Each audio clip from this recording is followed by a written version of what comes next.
So I just want to show this is my my art journal. This is a book that I got at a secondhand store. And it's a 1970s Better Homes and Garden. I think 1977 it said. Oh, I glued the pages together. Pretty sure it was 1977. And I've used it now for my art journal, and I don't know what I'm going to do with the cover because I just think it's pretty cool. Anyway, so now I've done my second page of my art journal, and here it is. And it says, I spy with my little eye something wonderful. Or, I spy with my little eye something wonderful. And the reason why I want to make a video is because this eye is actually textured. I just made up my own batch of texture paste, which is just baby powder, white glue, and white acrylic paint. And I hope I can get some of the texture of this eye, because it's really super cool. Inside here, I know you really kind of can't see it, but let me see. Anyway, you see some of these white kind of dots, little tiny ones. That's actually just the glare from the light, because I have these like little swirlies inside there. And then along the lash line here is actually, oops, give me a hand out so it focuses, is actually a lash line. Same thing with on the bottom. There's actually a lash line there. It's textured, and then I just painted it. This is all just acrylic paint, the eyeshadow and the little swirlies and the dots. This here is gesso that I didn't really know how I wanted to do the eye. I did it on the page when the page was white. I just, you know, gessoed the whole page like that. And I did the eye. I didn't even know at that point actually where I was going. So I did the eye, and this is, I faked myself some stencils. I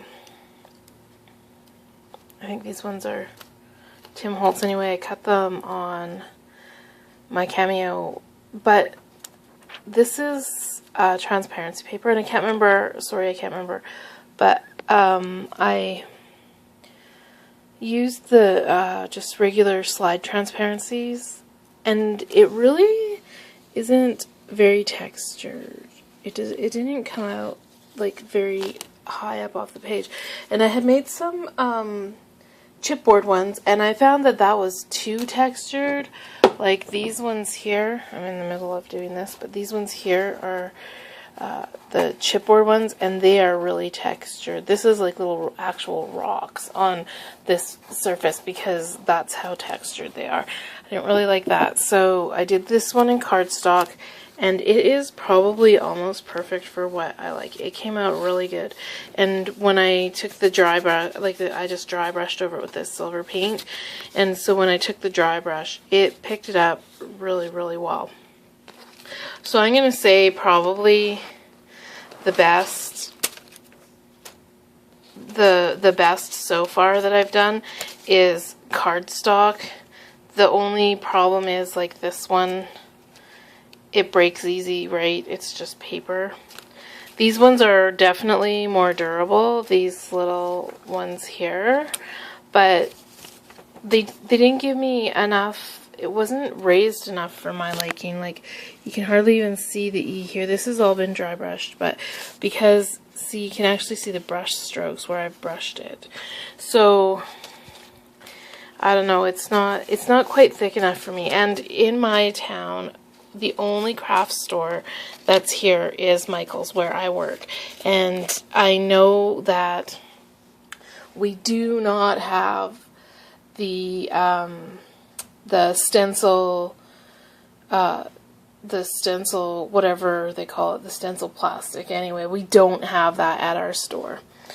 Anyway, on to the page. So I love the Tree of Life. I really love the roots and the growth and the gorgeous bottom half of the Tree of Life. I really like trees. Green is my favorite color, and I really, really like trees to begin with. But I love the Tree of Life, and I love the roots and how they're all intertwined with each other. And so it's kind of what I was going for here, was just the Tree of Life roots. But I also love right now the pinks and reds and oranges of the cherry blossoms as well. So I kind of aimed a little bit for some cherry blossoms here too. And so this is all I made with polymer clay this morning. That's when I went to work, and I got there at 3 o'clock and nobody was there, because that's actually not till tomorrow. I know, not very good, Vic, but whatever. Anyway, so when I got home, I was wide awake, and so I needed something to do. So it took me about, I would say probably about 2.5 hours to make this little guy here, because all the roots are all twisted and intertwined together. Same thing with all the branches up here. So it's not just like, rolling it out and putting it down. I had to roll it out, twist it all together, and then just kind of place them how I wanted them to be. And then, oh my goodness, these little flowers, I had to make little tiny little balls, and then I squished them with my finger to make like a petal like this, and then I had to put 5 of them all together. Some of them didn't work out so well. This one's not very good. This one's, but whatever. I mean, they look pretty good. They got my idea across, and then I just used a couple of different pinks and just like tapped the brush on the page like that behind where I was going to put the tree, and then I sprayed it with this red Smooch Spritz. Now, I'll tell you guys something. These ones here, this Heidi Swapp, like this bottle, I really like this bottle. But these bottles with the Smooch Spritz, I really like how much this stuff shines. And I think that the Heidi Swapp colors have too much color. Like you spray it on your page and that's it. It lands where it lands. It's not like you can't add water to the Heidi Swapp one and then it runs or it spreads or you can brush it. You can't do that with the Heidi Swapp ones. Wherever you spray, that's it. It stays. So it's not very forgiving at all. Unlike the Smooch where, you can spray it and if you don't like it there, you can push it around or move it or wipe it off completely if you spray it with water. I prefer that, except that these little sprayers suck. And I wash them every time afterwards, but this is just from sitting on my desk shelf, and it's all leaking inside of there. It's even coming out the cap I see right now. They are not very, very well made at all. So I put one into one of the little Tim Holtz. Just one of the little mini misters. And, I mean, it seems, look at it, it's way better, it's way cleaner up there in the top, so it's not even the type of liquid, it's definitely the bottles that they're in. I might have to do that with all of them, go down and buy some more of the mini misters and just put all my Smooch sprays in there. I really like using them. They're just so messy. So I actually started doing this. I sprayed it on my paint palette and then, added it to these by my finger instead of actually spraying them. But they don't seem to be as shimmery when you do it that way either. So, and like, you can see the rest of the page has tons of shimmer. I did spray that gold sprayed really nicely onto this tree. You can see how nice that shimmer is on there, and it didn't like splash everywhere, it didn't get big drips or drops. that's kind of what I'm looking for in the sprays. I haven't really used them very much. I have a ton of them, but I haven't used them very much because they're just so, they make blotches everywhere. The one that I sprayed, I actually had it aimed at my page, and look where it sprayed. On my desk. So it went flying out the side. I don't know. But yeah, so anyway, I guess that's my rant for the day. But if anybody has any tips or tricks with those smooch bottles, let me know. Because, you know, most of the time I don't use them. I'm afraid they're just it's gonna wreck my project if I get big gobs and drops on there. But that's my second art journal entry, and I think it turned out pretty good. I put some little seed beads here in the eyes, and just some little swirls and dots and waves. And it looks pretty awesome. Pretty awesome. And I tried to kind of combine the color that I want for my eye, which is this, the color that is actually my eye, which is this. And I came up with a teal. Looks good. The eye took a lot of time. I've been working on this all day. It is now 10 after 5. And I did go to sleep for about 4 hours, or 5 hours at about 6:30 this morning. But I worked on it from getting home at 3:15 till 6:30. And then it was just simply too wet because I had all the sprays on there and stuff. And then when I got up, I went straight back to working on it again. So yeah, I've been working on it for a long time.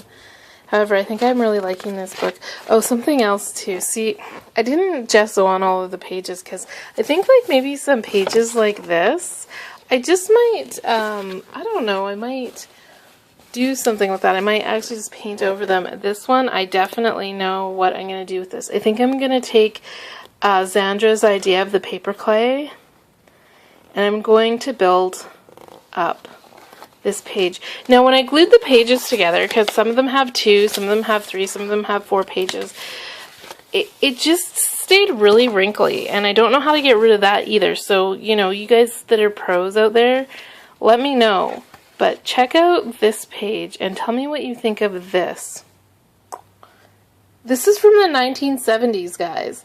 I think I'll be cutting this. I didn't glue this page to anything because honestly, my grandson is a Angry Birds fanatic, and that looks like Angry Birds to me. What do you think? And this is from the 1970s, so pretty cool. It's the Red Hen Applique Quilt. Anyway, there's my page. I'm pretty proud of it. I'm pretty proud of my first page, too. That one turned out pretty good, too. Except, you know what?